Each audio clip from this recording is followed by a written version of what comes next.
Bristol Palin is continuing her campaign on her virginity being stolen. Okay, she first had an interview where she talked about how she unwillingly had sex, basically.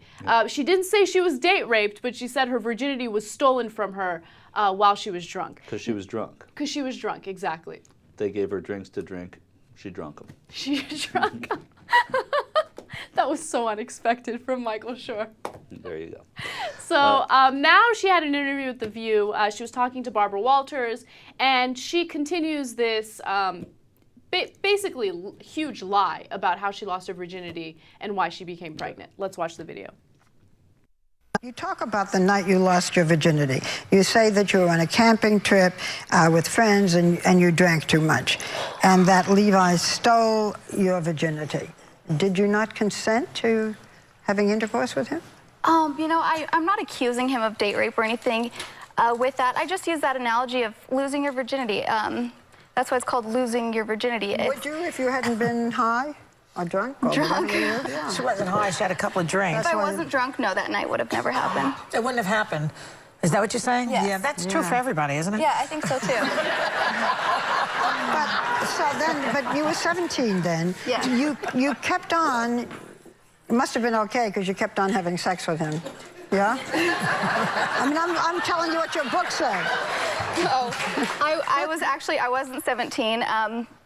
Yeah. I wasn't 17. I was younger than that, and we did it that one night, and then I just figured, you know, I did it once. I guess it's okay to do it again because I had already broken my moral code.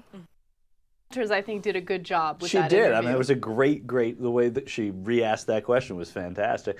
And Bristol Palin did, conversely, a horrible job with that She interview. did the worst job in interview history. I mean, she almost did worse than her mother did with the Katie Couric interview. Yeah. What was that? That's why I use that analogy, losing your virginity, because you're losing your virginity. What does that even mean? And then she's like, well, I just kept doing it because I'd already broken my moral code. That's my favorite part of it. All right. Unbelievable.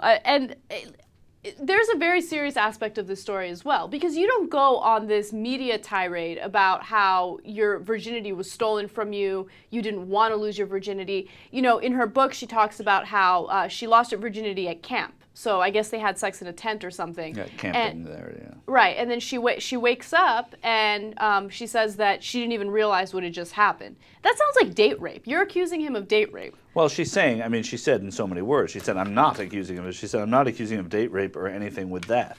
I mean, not remembering, you know, she's saying that she didn't remember. It seems like she remembered. I mean, it doesn't seem like she woke up angry and reported to the authorities.